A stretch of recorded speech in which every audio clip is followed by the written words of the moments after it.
Boy, oh boy, is this an awkward first video to make on this channel. Welcome to the local W. I'm Sever the Bond from Nets Republic, filling in, doing a little playoff coverage here. Jeepers, I wish they would have won this game. Whew, I'm supposed to be nice. Okay, Liberty. I'm not gonna lie, we got slapped around. I'm gonna be honest with you. We were slapped around a little bit, and I don't think we ever recovered from the initial punch in the face. That's the best way to describe what I saw out there. If you were under a rock or just obsessed with American football or some shenanigans like that, the Liberty and the Sun just had, in my opinion, the game of the playoffs. You could point back to the elimination game with Washington and New York and say maybe it was that one because it was so close and it went to overtime. This game to me was captivating from the word go. Even though the Liberty got blown off the court, it was captivating from the word go. I say this to a lot of different people who don't watch the W for whatever reason they don't. It is so physical, it's ridiculous. And even with very inconsistent calls on both sides of the floor, both teams could easily make a case for shenanigans from the referee. I don't know where Jonquel Jones gets off complaining about offensive fouls, but that's not even there. It was horrible officiating on both sides. I think some of the stuff that was going on with Tiffany Hayes was really silly. I thought some of the fouls they called on Jonquel Jones was pretty crazy too. I mean, like, there was times where she's literally just like standing in the paint, like she hasn't like started a charge yet, but like you got Bonner coming in and elbowing her and clocking her in the jaw, and that's a foul on Jonquel Jones. Like, the math isn't mathing. So in her defense, there were some pretty bad calls on both sides, but it was a war of attrition. It was a situation of who was going to be the most locked in and who was going to get away with being more physical. We're just talking about two teams that are known for their physicality and not backing down and really playing with your chest, if you will. And they were going at it. It was the closest thing to a gladiator duel I think I'll ever see. Game 2 is going to be insane, but what a physical matchup. If you don't know already, the Liberty did lose. Connecticut was able to pull off the upset and, get they stuff off or whatever. They was screaming and all that, shout out to them. But in terms of Liberty coverage, this is just what I've seen. Now, I haven't watched a lot of our games. I'm a Dream fan, but that's another here or there. But just from what I've pieced together and my experience with super teams, specifically covering New York super teams, I'm noticing a trend. Shout out to Sandy. She did an incredible job so far. Shout out to her and everything that she's accomplished. I don't believe it was a situation where she was coached under the table because she's going up against, from what I believe, is the coach of the year. So I thought coaching was fine on both sides. It's just basketball is very mental as well. And as much as we can get lost in things like the X's and O's and substitution patterns and stuff like that, when you're talking about teams on this high of a tier, because the first round's over, right? Like the teams where it's like, you can like nitpick silly things for like narratives and like jokes and stuff. Like, we're past that tier. We're talking about two of the best teams in the entire league right now. We're talking about Connecticut and Brooklyn, which I say Brooklyn. I know they're New York, but it's Brooklyn, but that's not here or there. We're talking about those tier of teams right now. It comes down to things like mentality. See, this is the part of the show where you can actually have conversations of, are people locked in? Are people getting after it? Like, that's when you can have the vibe conversations, because we're talking about two teams that are like ironclad. Like, as far as there are no weaknesses in their approach and game plan. It's just a matter of how you carry it out. There's another word I wanted to use, but I decided to carry out because I might have used another word. But how it is that you execute it, if you will. It's the execution, really. That's the difference between these two teams right here. And it seemed like from the word go, there was a supreme effort of being as locked in as humanly possible to make sure that they were going to out-muscle and out-hustle Brooklyn.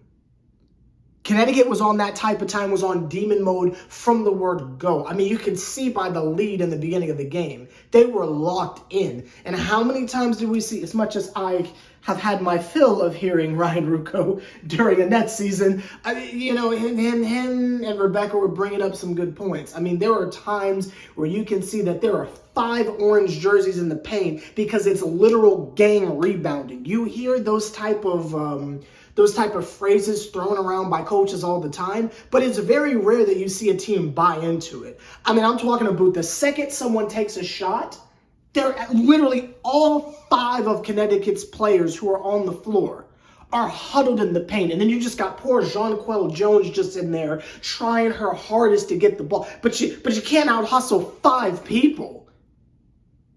It was overwhelming. And what happens to super teams, I've noticed, again, been covering the Nets for about 4 years now, what happens to super teams is whenever something goes left and it is not a given and you don't have chemistry on your side, you start to go into hero mode. You see, you look at Vegas, that team has been together for about 4 to 5 years. Their general core, they've been together for a long time. I know Jackie's recent-ish, if you want to call it that, but like, they've all been together for a while. So even though they have like evolved into this super team, you're talking about homegrown talent. Say like a Golden State in the NBA or something like that. When you look at Connecticut, I mean, obviously Jonquel Jones is on Brooklyn now, so, you know, there's the storyline for that. But that general team has been together for a minute.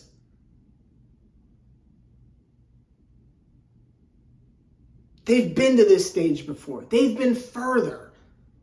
They know what it takes. The Liberty was constructed this offseason. Obviously, you know, Vandersloot and Stewie and all these big names and such. They've done it. They've been there. Some of them are champions. Does Jonquel Jones have a championship? I don't know. I'm not really up on Connecticut like that. But you know what I mean? Like, obviously, they've been to the big dance, if you will. But as far as chemistry goes, when things go left, you're talking about a bunch of star players that are going to instinctively say, okay, get out the way, give me the ball.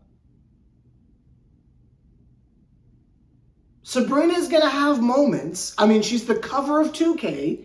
With a signature shoe, she's going to have moments where she's going to say, okay, let me put my head down and go get fouled instinctively, forgetting that you've got Breanna Stewart and Jonquel Jones and Laney having an incredible playoff run. Like, you're going to forget about the weapons around you. There's going to be times where it's like, okay, we gotta rely on our laurels. We gotta rely on what got us here individually. When you have a big 3 and 2 of them are post players, like I know Stewie can shoot and all that stuff, but really they do their business in the post. So you've got 2 post players and Sabrina, who was getting locked. Oh my God, the clamps.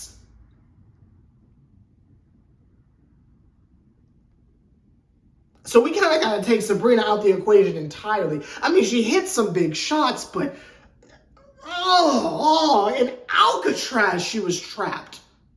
I mean, just locked, like Hugh Akon, locked up. So you take her out of the equation, and you've basically got 2 post players. It is really easy to predict from a championship level team that is already locked in to understand where the ball is going next. You're either dumping it down to Stewie on this side, or you're dumping it down to Jonquel Jones on that side.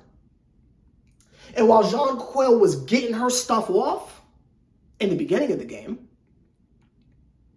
when you start to understand, oh no, This is what they do when they can't run their plays. This is what they do when plan A and maybe option B aren't working. They might not have a C and a D because they've never really been challenged that much over the course of the year. They haven't faced any real adversity. So that's when Connecticut locks in and says, oh, it's about that time. It's real obvious to tell where the ball's going. Either Jonquel here, Stewie here. And I mean, like, they might switch it up and, like, try to give, like, Brianna the ball, like, around the perimeter, and then she'll, like, make her way in. But it's not like she's going to, like, have some crazy off-ball movement, get, like, 20 screens, and then spot-up jumper. Like, that's Sabrina's game. That's not Stewie. And Jonquel's not really a shooter like that. I mean, she's a scorer, but she's not really, like a shooter. So it's like it's just real obvious where where the ball is going when it's desperate times. And I think the response in game 2 is gonna tell a lot. Now, I'm not super familiar with the playoff format in round 2. I don't think it's the best of 2. I think it's the best of 3. So there's time. To my understanding, I think there's time. I don't think next game is the elimination. I think there's time in the second round.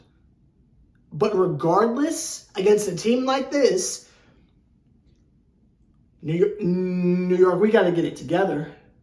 I don't even think it's an argument. We are the best team in the state. It's not even an argument. Y'all got to show it. And I think true adversity like this and true competition like this, when it's time, you know what I mean? Because in the regular season, you know, but when it's time to turn it on for realsies, I think this is when chemistry gets built. Are we looking at a year 1 Miami Big 3 where they run into the Mavericks? I don't know. It remains to be seen. But the response next game is going to be huge. You either step up and buy in entirely to the game plan and don't try to revert back to, oh, well, this is what we did in Seattle. Oh, well, this is what we did in Connecticut. Oh, well, this is what we did in Chicago. Oh, well, this is what we did before y'all got here. You know what I mean? They have to figure out what to do as a unit. As a unit. That was like a triple New York pun, but that's not here or there. They have to figure out what they are going to do as a collective. Because individually, that your turn, my turn stuff, I'm telling you from personal experience, it never works. Y'all got to figure out collectively, what are you going to do to respond to this? Because Sandy can't do much else. It's up to y'all at this point. Let me know your thoughts down below. This is just game 1. Just game 1. Hopefully, New York is able to get it together, take a moment, take a deep breath, realize, you know, hey, this is our moment. You know, you can come on now. Or is Connecticut just sick of falling short? And the battle of MVPs, by the way, is insane. I don't think I'm contractually allowed to say who I think is the MVP, but Stewie versus Thomas is some of the most, I think it's real obvious who the MVP is right now, and I think if that narrative needs to shift, I think other individuals need to play better next game. Anyway, I will see y'all later. I am Sever the Bond. You are on the Local W for all things local women's sports, New York style. I need to figure out an outro for this. Subscribe to the channel. I will see y'all on Tuesday night for a intense game 2, I'm sure. See y'all later. Also, I'm nearly aces to blow out the wings right now, but that's not here.